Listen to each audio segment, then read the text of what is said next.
तुम्ही नक्की तुम्ही जेव्हा म्हणता मी ट्रीटमेंट करतो, म्हणजे ती जी भीती आहे, जी कसली भीती आहे ते कळत नसतं. तर ती कशी घालवता? हां. आता हे घालवणं म्हणजे आपल्या इमोशन्स कुठे आहेत? भीती म्हणजे इमोशन्स आहेत. साप चावल्यावर माणूस मरतो, हे तर आपल्याला माहिती आहे. हां, पण पोस्टमॉर्टममध्ये कळतं, याला जो साप चावला हा बिनविषारी होता. हा मग मेला कसा? कळत नकळत जे त्यांनी विचार केले, रिपीटेडली जे काही विचार केले आणि एवढे विचार केले, मी आता मरणार, मरणार, मरणार, मला आता विष तयार झालंय, असं झालंय, म्हणजे मी जगणार नाही. हे कळत नकळत कंटिन्यूअस त्याने विचार केले आणि 2-3 तासामध्ये सगळं संपून जातं. म्हणजे एखादा विचार जर आपण रिपीट केला, तर तो आपल्या अंतर्मनापर्यंत पोहोचतो आणि त्याच्याबरोबर इमोशन्स पण होते. भीतीचे इमोशन्स होते त्या विचारांबरोबर आणि हे सगळे इमोशन्स आपल्या सबकॉन्शियस माइंडमध्ये असतात. म्हणजे अशा बऱ्याचशा केसेस आहेत, की आपण सहज अगदी म्हणजे विना औषध फक्त त्यांचं रिपिटेशन. आता हे रिपिटेशन करताना कॉन्शियस माइंड कायम आपल्याला मध्ये-मध्ये येत असतं. आता जसं की आता एखादा मुलगा आहे, अशा केसेस आहेत, की त्याला लहानपणापासून पोटदुखीची समस्या आहे, स्मरणशक्तीची आहे. सगळं करून झालं. म्हणजे सगळे औषधं झाले, सगळे हॉस्पिटल केले, 10-15 लाख रुपये घालवले, पूजा, अर्चना, प्रार्थना, गंडे, दोरे सगळं काही झालं. आता त्या व्यक्तीच्या आता तुम्हाला माहिती आहे, जर सगळं जर नॉर्मल आहे, तर नेमका प्रॉब्लेम कुठे आहे? भीती कुठे आहे? आता अशी व्यक्ती जर माझ्याकडे आली आणि मी जर त्याला डायरेक्ट सूचना द्यायला सुरुवात केली, अफर्मेशन द्यायला सुरुवात केली, की तुझी मेमरी चांगली होत चालली आहे, तुला वेळच्या वेळेवर सगळं तुला आठवतं आहे, तुझी पोटदुखी कमी-कमी होत चालली आहे. हे जर मी सांगायला सुरुवात केली, तर त्याचं बाह्य मन काय विचार करेल? गेल्या 10 वर्ष झालं, मी एवढे मोठमोठे दवाखाने केले, एवढे मोठमोठे हॉस्पिटल केले, एवढ्या मोठमोठ्या टेस्ट केल्या.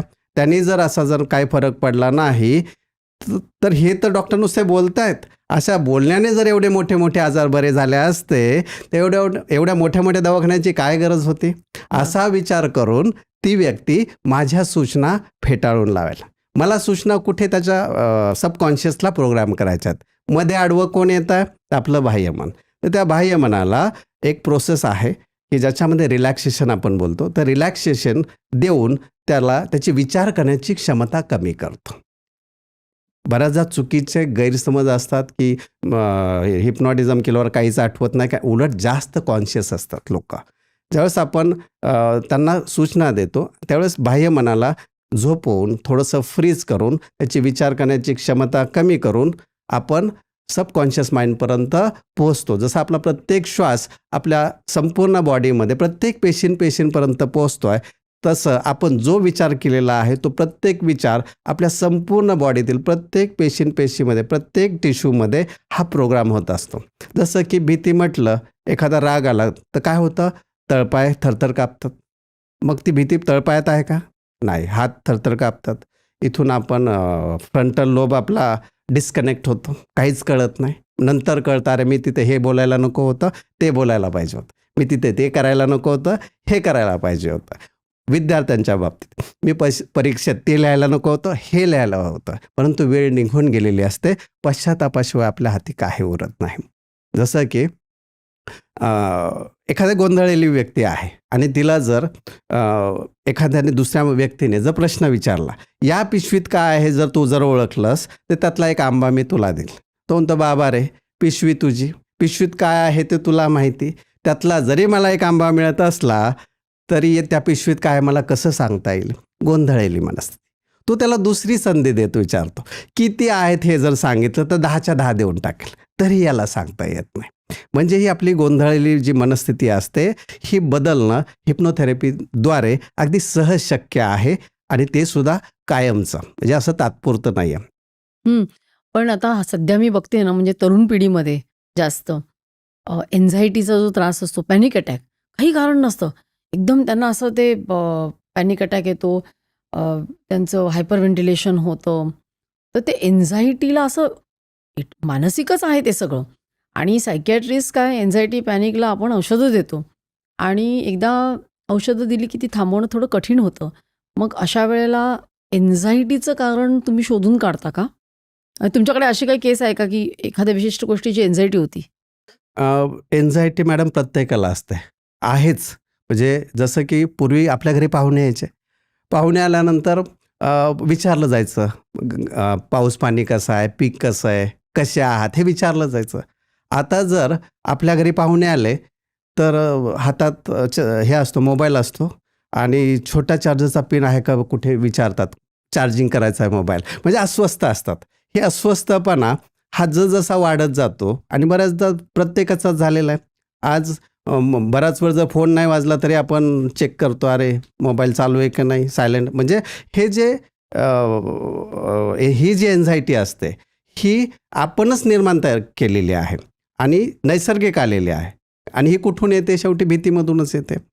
आणि ही नैसर्गिकरित्या आपण त्याला बाहेर, म्हणजे पूर्णपणे बाहेर पण काढू शकतो. औषधं, मेडिसिन याला हे नाहीच आहे. म्हणजे माझ्याकडे एन्झायटीचे क्लायंट असतात. म्हणजे परवा दिवशीच एक एन्झायटीचा क्लायंट होता.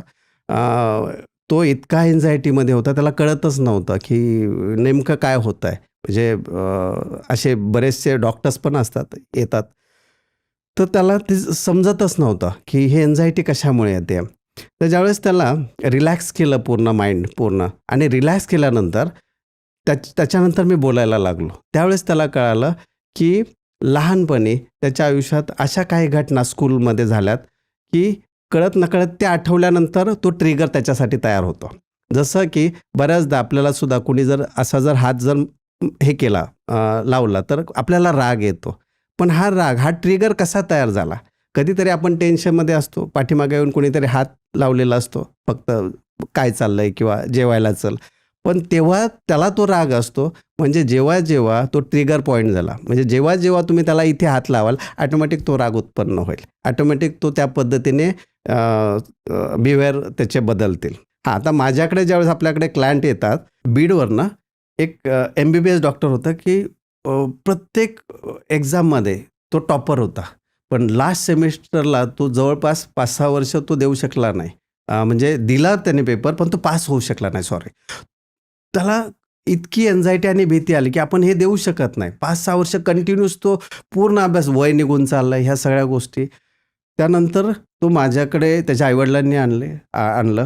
त्याच्यानंतर त्याचं आता त्याला थोडंसं हिप्नोथेरपीद्वारे मी त्याला एक छोटंसं सेशन दिलं आणि मला कळालं की हा पूर्ण बाहेर येऊ शकतो.